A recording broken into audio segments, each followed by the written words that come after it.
Keluarga damai yang dikasihi Tuhan, Shalom.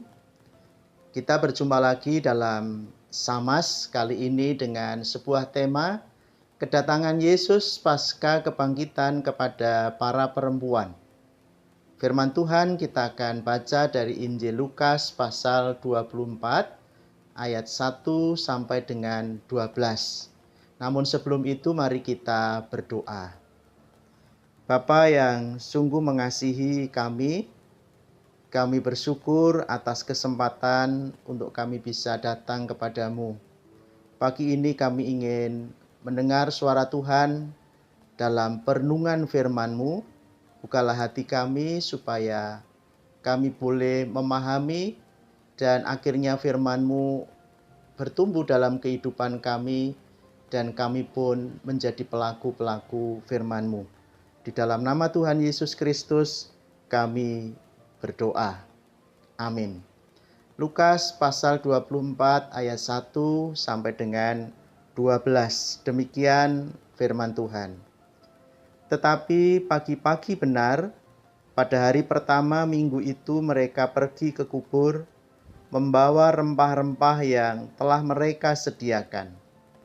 Mereka mendapati batu sudah terguling dari kubur itu.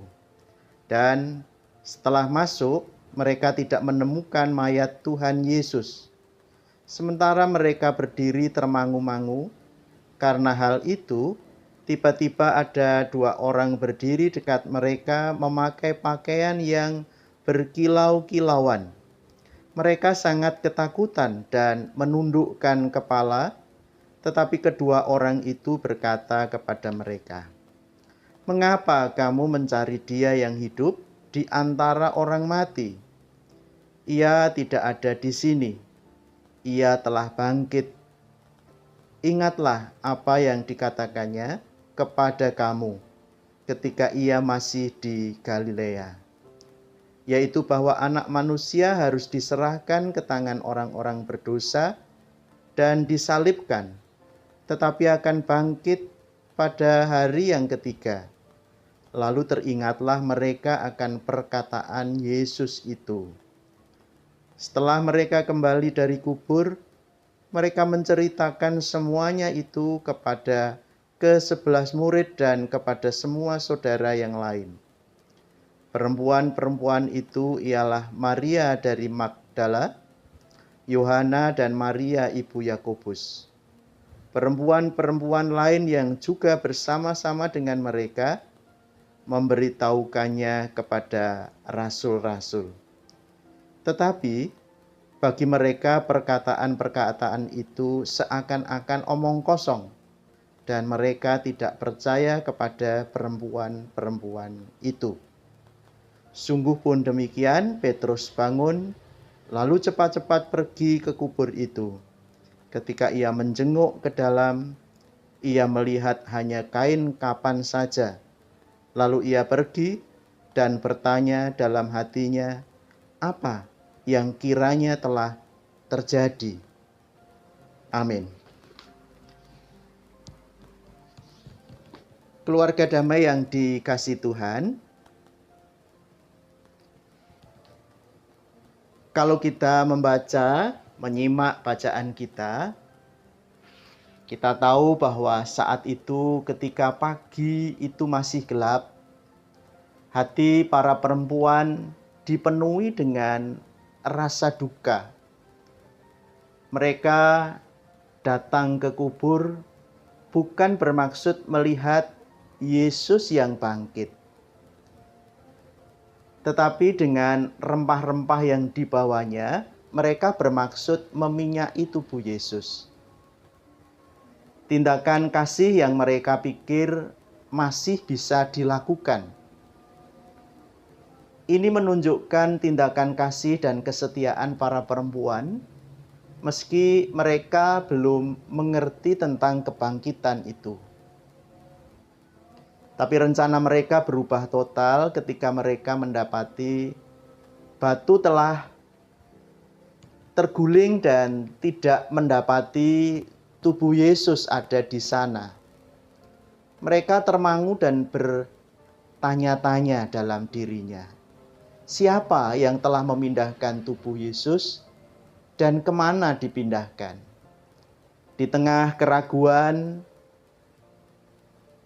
kebingungan, dan ketakutan, datanglah malaikat Tuhan berbicara dan menyampaikan pesan yang luar biasa. Mengapa kamu mencari Dia yang hidup di antara orang mati?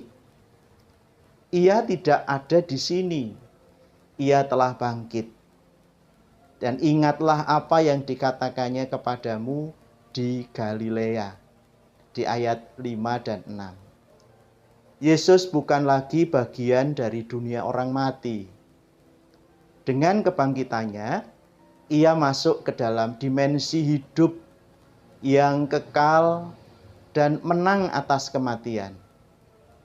Maka, mencarinya di kubur, tempat orang mati, adalah tidak masuk akal secara rohani. Yang hidup di sini menunjuk pada Yesus yang adalah sumber kehidupan yang kekal. Nah, pesan malaikat untuk mengingatkan apa yang dikatakan Yesus kepada mereka, mengingatkan kepada kita juga untuk kembali mengingat tentang firman Tuhan, untuk kita kembali kepada apa yang dikatakan Tuhan di dalam firman-Nya. Sahabat damai yang dikasihi Tuhan, di dalam kisah kebangkitan Kristus, para perempuanlah yang pertama kali mendapatkan berita kebangkitan itu. Di tengah keraguan dan ketermanguan itu, akhirnya mereka teringat kembali terhadap apa yang dikatakan Yesus. Dan segeralah mereka kembali dari kubur dan menceritakan kepada ke-11 murid dan semua saudara-saudara yang lain. Apa yang terjadi selanjutnya sungguh sangat menginspirasi. Keluarga damai yang dikasihi Tuhan, para perempuan itu kita tahu pada zaman itu tidak dianggap sebagai saksi yang sah. Tetapi justru para perempuan itu menjadi pemberita kabar kebangkitan yang pertama. Di zaman itu kesaksian perempuan seringkali tidak dianggap sah di pengadilan. Namun Injil Lukas menegaskan bahwa perempuanlah yang pertama kali menyaksikan kubur kosong dan diberi wahyu tentang kebangkitan. Ini menunjukkan cara Tuhan membalikkan norma sosial dan menggunakan yang lemah untuk menyatakan kemuliaannya. Mereka tidak menyimpan kabar itu untuk dirinya sendiri. Mereka lari kepada para murid dan menyampaikan apa yang telah mereka lihat dan dengar. Namun apa respon para murid saat itu? Sebagaimana kita bisa lihat pada ayat 11, mereka menganggap perkataan para perempuan itu seakan-akan omong kosong. Dan mereka tidak percaya. Sikap inilah yang tidak jarang mencerminkan realitas iman dan kehidupan kita. Keraguan, kebingungan, bahkan tidak percaya.